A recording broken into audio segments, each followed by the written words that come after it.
भारत माता की, भारत माता की, भारत माता की। ಬಾಗಲಕೋಟೆಯ ಮತ್ತು ವಿಜಯಪುರದ ನನ್ನ ಸೋದರ ಸೋದರಿಯರಿಗೆ नमस्कारಗಳು। मैं मां बनशंकरी को प्रणाम करता हूं। इस मन से गुरु बसवन्ना और सिद्धेश्वर स्वामी को भी नमन करता हूं। साथियों, आज सुबह ही हमें एक दुखद खबर मिली है। संसद में मेरे साथी बीजेपी के वरिष्ठ नेता और सामाजिक न्याय के अग्रणी सिपाही श्रीनिवास प्रसाद जी अब हमारे बीच नहीं रहे। श्रीनिवास प्रसाद जी कर्नाटका की चामराजनगर से सांसद थे। श्रीनिवास जी जमीन से जुड़े नेता थे, सच्चे अर्थ में जननेता थे। अपने इतने दशकों के सामाजिक जीवन में उन्होंने हर क्षण गरीबों, शोषितों, वंचितों की सेवा की। उन्होंने केंद्र और राज्य सरकार में कई अहम मंत्रालयों को भी दायित्व संभाला था। दलित वर्ग के सामाजिक उत्थान के लिए उन्होंने जो प्रयास किए, उन्हें हमेशा याद किया जाएगा।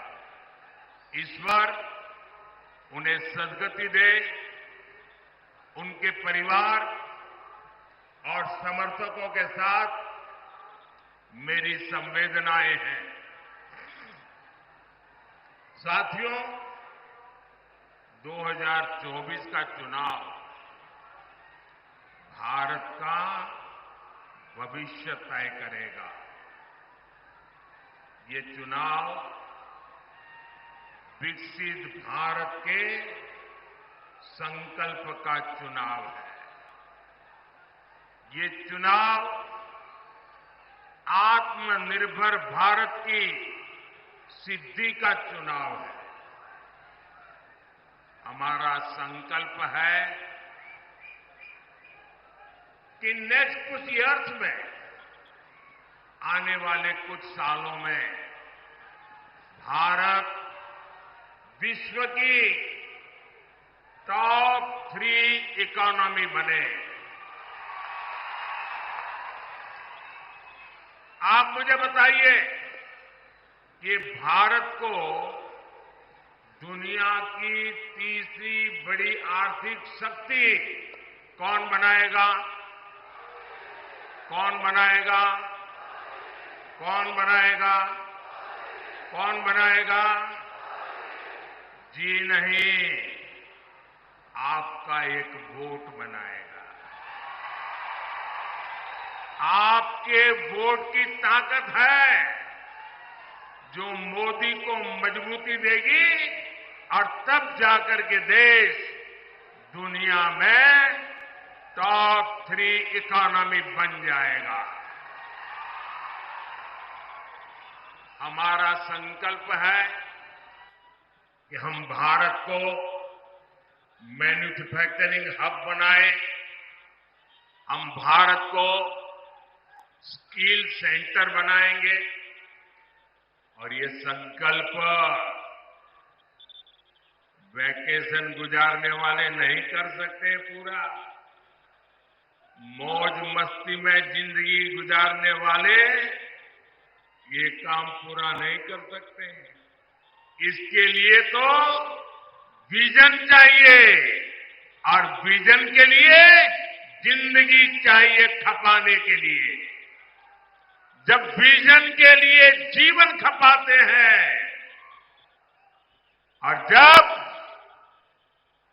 एक लक्ष्य को लेकर, एक संकल्प को लेकर 24/7 दिन रात काम करते हैं, तब जाकर के संकल्प सिद्ध होते हैं। और इसलिए मोदी का विजन भी क्लियर है और मोदी का जीवन भी 24/7 फॉर 2047।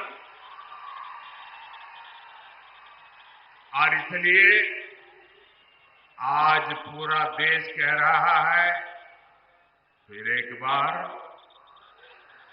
फिर एक बार, फिर एक बार, फिर एक बार, फिर एक बार। जरा एसपीजी वाले ये बच्ची एक तस्वीर लेके आई है, कब से खड़ी रही है, उसकी तस्वीर ले लीजिए। बेटा please write down your name and address. मैं आपको चिट्ठी जरूर भेजूंगा। जरा उनसे एसपीजी के लोग फोटो ले लेना। आप हाथ नीचे करो बेटा, वो ले लेंगे। अब आओ, हाथ थक जाएगा आपका। हाँ।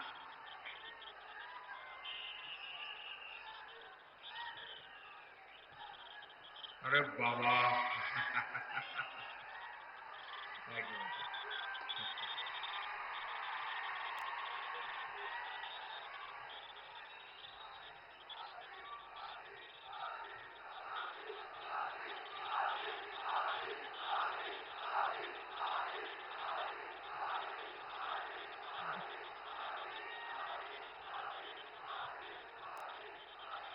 साथियों,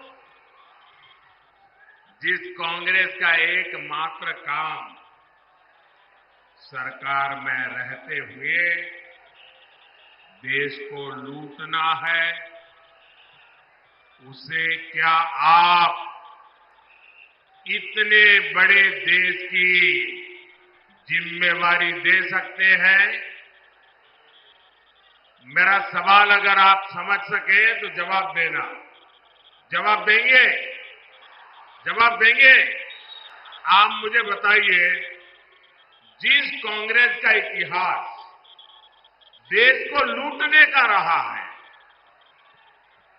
क्या ऐसी कांग्रेस के हाथ में अब हम इतना बड़ा देश दे सकते हैं क्या? कांग्रेस के हाथ में देश दे सकते हैं क्या? कांग्रेस ने 60 साल के अपने शासन में जो उनकी पहचान बनी है, वो उनके पापों के कारण बनी है। भाइयों और बहनों, कांग्रेस पार्टी ने यहां कर्नाटका को भी अपनी लूट का एटीएम बना दिया है।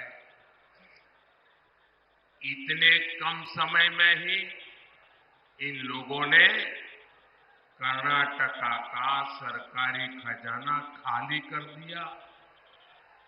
हालत ये हो गई है कि विधायकों को विकास के लिए मिलने वाली विधायक निधि का पैसा तक समय से नहीं मिल पा रहा है। और यहां के सरकारी कर्मचारी, मैं आपको अंदर की बात बताता हूं, क्योंकि भारत सरकार के पास इनकी अंदरूनी जानकारियां होती है, और मैं आपको चेतावनी चौंकाना चाहता हूं। वो दिन दूर नहीं है जब कर्नाटका सरकार यहां के सरकारी मुलाजिमों को पेमेंट तक नहीं दे पाएगी, पेमेंट तक नहीं दे पाएगी। आपके बच्चे भूखे मर जाएं, ऐसी स्थिति ये लोग पैदा करके रखेंगे। जनहित की ऐसी कोई योजना नहीं जो कांग्रेस के भ्रष्टाचार का शिकार न हुई। और इसलिए तो देश के सभी अनुभवी लोग कहते हैं, इतिहास भी कहता है, कांग्रेस आई तबाही लाई, कांग्रेस आई तबाही लाई। साथियों, कर्नाटका में कांग्रेस सरकार नहीं चला रही है।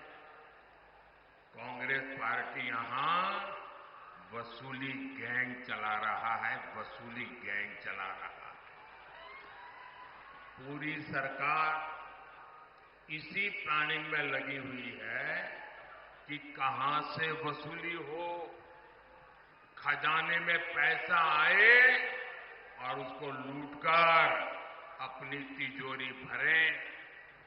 हमारा कर्नाटका और बेंगलुरु, जिसे दुनिया में टेक हब पर जाना जाता है, टेक हब के रूप में पूरे विश्व में हमारे कर्नाटका ने देश का नाम ऊंचा किया।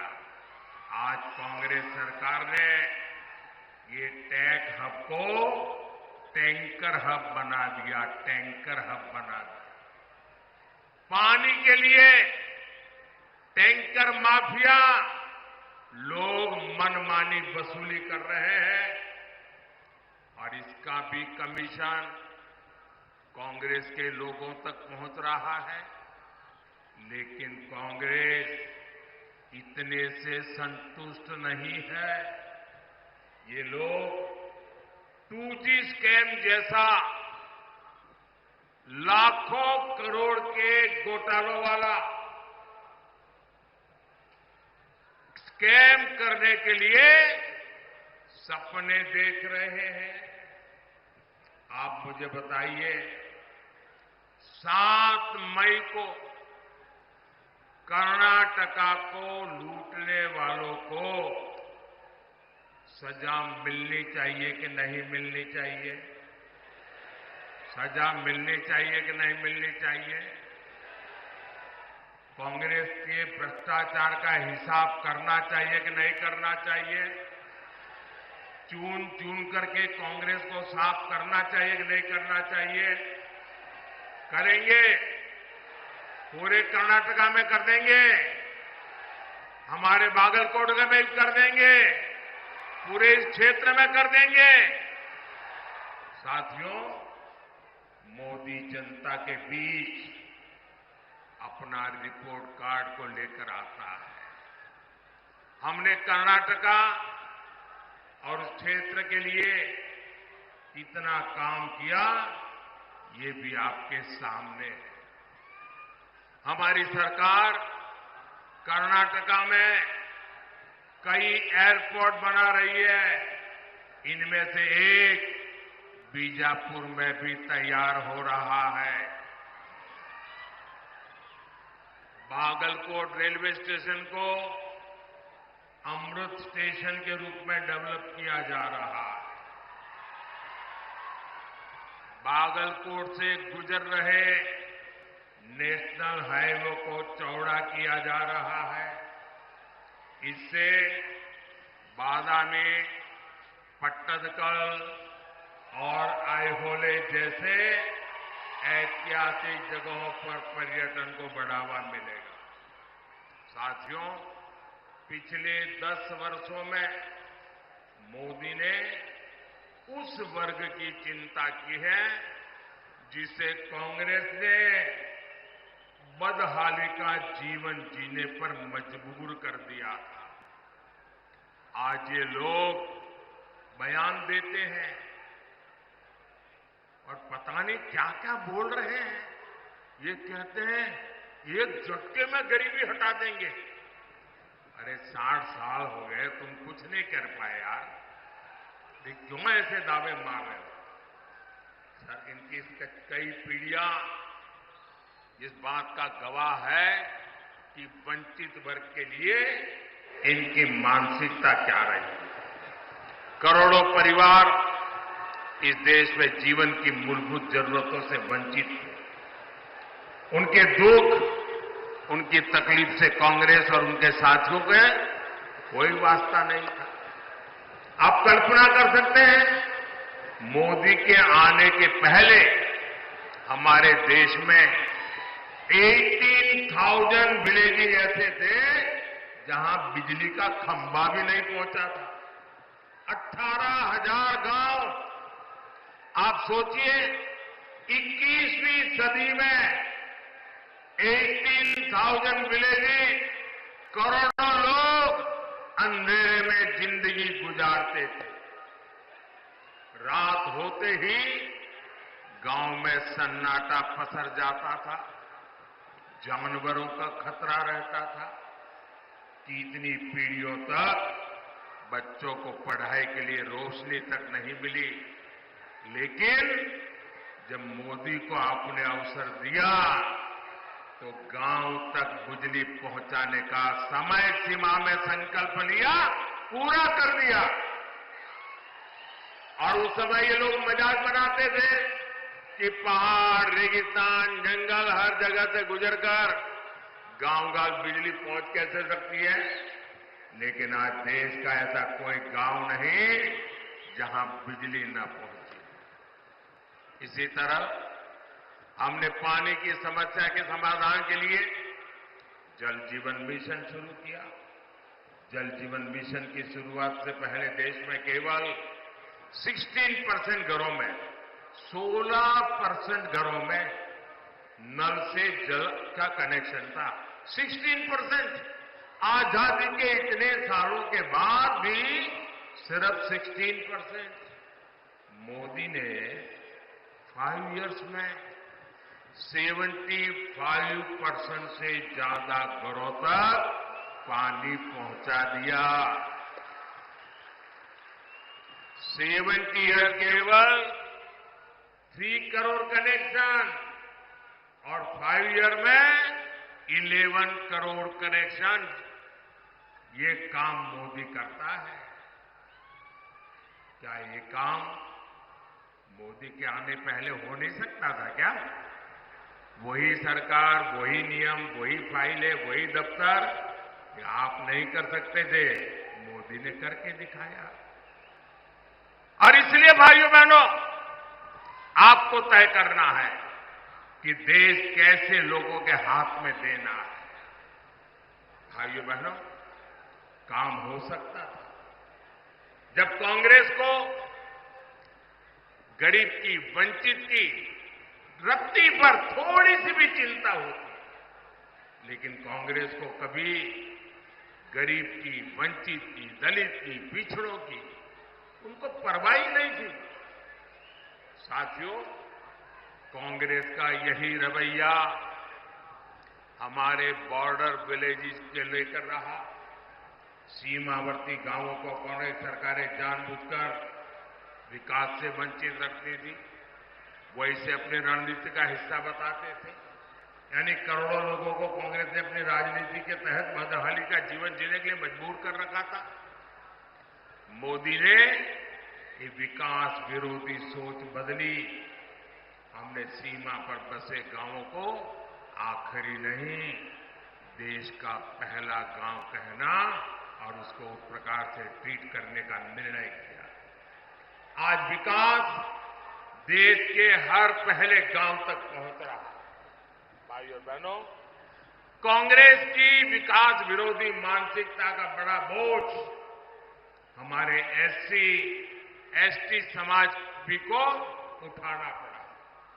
एससी, एसटी समाज के लोग विकास से सबसे दूर थे। हमने आज पीएम आवास योजना के तहत 4 करोड़ लोगों को पक्के मकान दिए। 55 करोड़ गरीबों के पहली बार बैंक में खाते खुल गए। उज्ज्वला योजना के तहत करोड़ों माताओं बहनों को मुफ्त गैस सिलेंडर मिले। उन्हें धुएं से आजादी मिली। इनमें से सबसे बड़ी संख्या एससी, एसटी, ओबीसी समाज के लोगों की है। आज शिक्षा से लेकर रोजगार तक सरकार की योजना का बहुत बड़ा लाभ इस वर्ग को मिल रहा है। साथियों, बीजेपी कर्नाटका के विकास में अपनी पूरी ऊर्जा लगाती है, लेकिन कांग्रेस हमारी योजनाओं को रोकने में पूरी ताकत लगाती है। हमने बागलकोट की इलकल साड़ी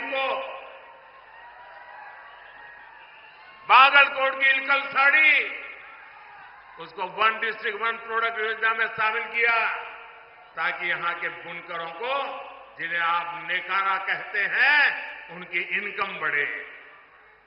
लेकिन कांग्रेस हमारे बुनकर भाई बहनों की जरूरतों पर ध्यान नहीं दे रहे।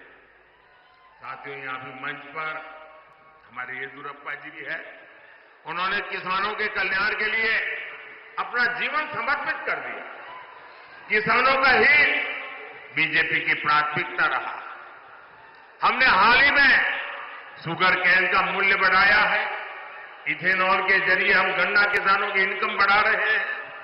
लेकिन कर्नाटका सरकार ने सिंचाई परियोजनाओं को रोककर पानी का संकट खड़ा करके किसानों को परेशानी में डाल दिया है। साथियों, मैं आप सबको कांग्रेस के एक और खतरनाक गेम के बारे में आगाह करना चाहता हूं। जब से यहां कांग्रेस की सरकार बनी है, तब से कैसी कैसी घटनाएं हो रही हैं, ये आप जरा चिंता का विषय है। उसको एक साथ जोड़ करके देखिए, उसको टुकड़ों में मत देखना। आप सोचिए भाइयों बहनों, हुबली में क्या हुआ, हमारी एक बेटी के साथ क्या हुआ।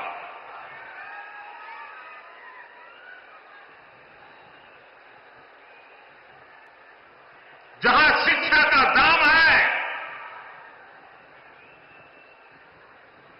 हुबली में एक बेटी को एक के बाद एक चाकू के घाव मार दिए जाए, वो दृश्य देखकर हर किसी का दिल दहल गया। लेकिन यहां की पूरी सरकार वोट बैंक को बचाने के लिए बेटी के सम्मान पर ही हमला करने में जुट गई। तुष्टीकरण के लिए कांग्रेस किसी भी हद को पार कर सकती है। साथियों, कर्नाटका में कट्टरपंथी ताकतें बेलगाम हुई है। कोई दुकानदार अपनी दुकान के भीतर हनुमान चालीसा सुनता है तो उस पर हमला हो जाता है।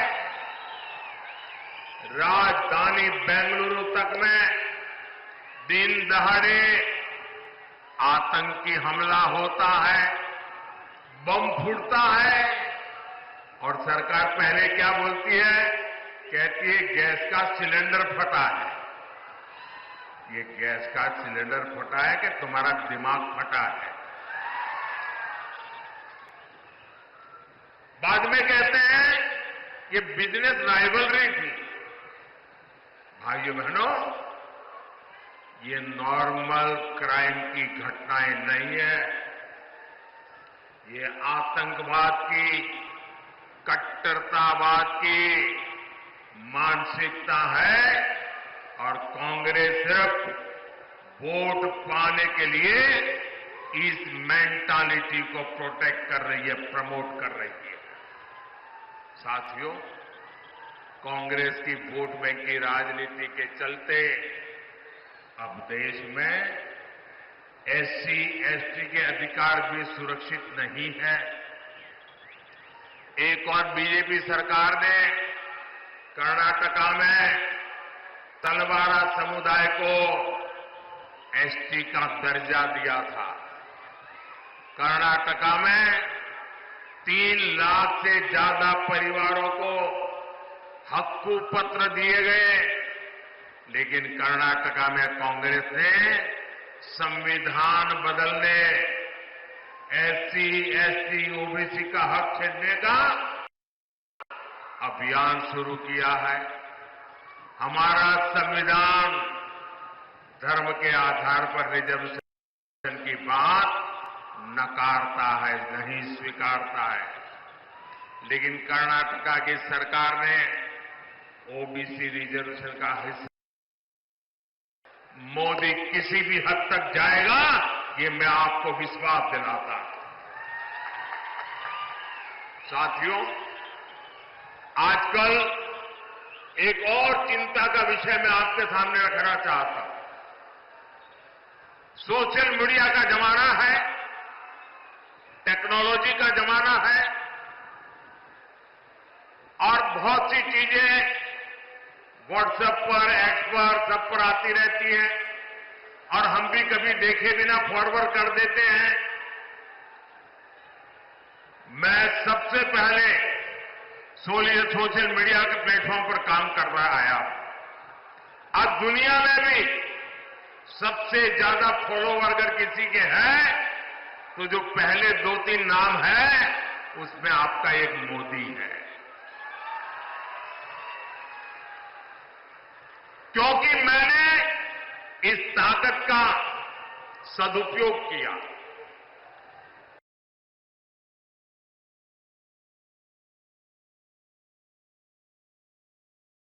बात पहुंचाने के लिए उपयोग किया।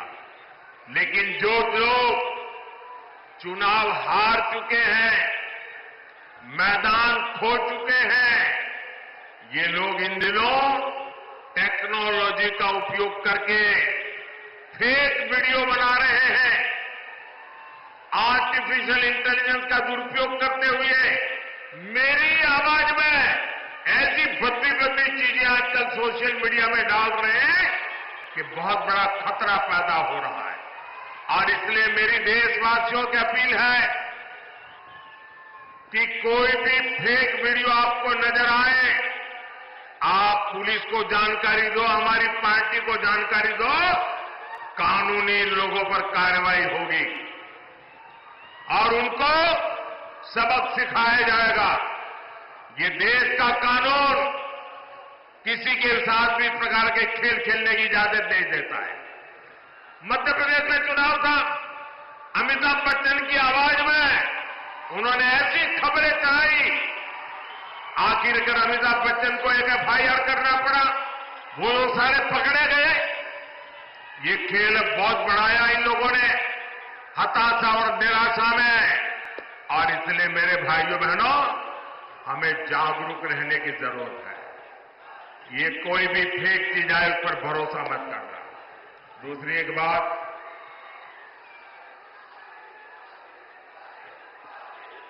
देखिए ये मोदी जो है ना,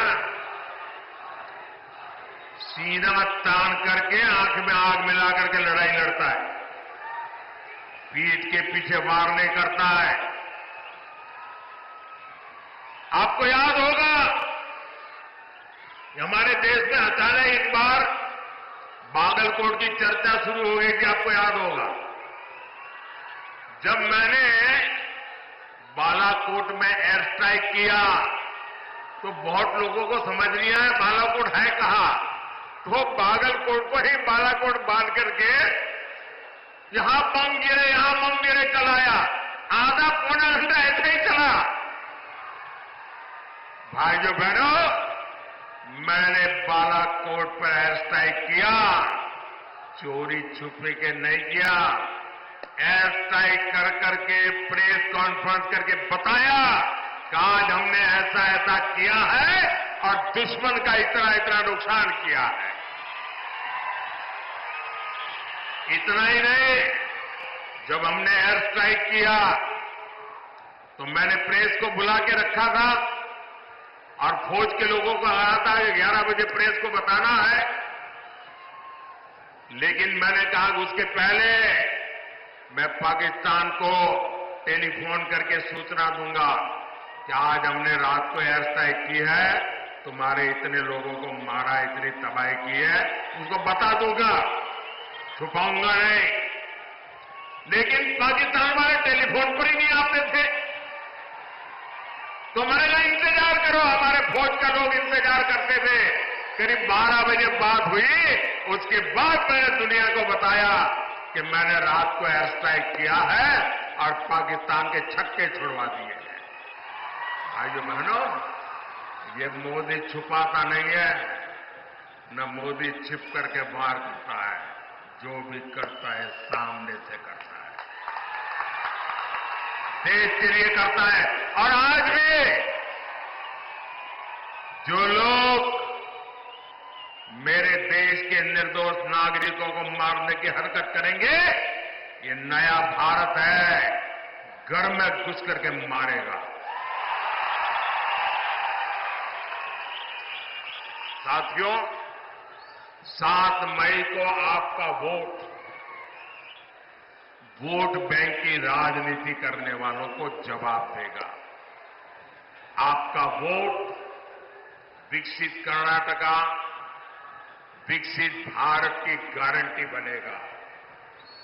मेरा अनुरोध है, बागलकोट से मेरे अनन्य साथी पीसी गड्डीगौड़ जी और बीजापुर से हमारे वरिष्ठ साथी रमेश जिनागी जी को विशाल बहुमत से विजयी बनाइए। आप यहां अपने परिवार में अपने परिचितों से कहिएगा कि मोदी जी आए थे, मोदी जी ने आपको प्रणाम कहा है, हर घर में मेरा प्रणाम पहुंचा देना। मेरे साथ बोलिए, भारत माता की, भारत माता की, भारत माता की। बहुत बहुत धन्यवाद।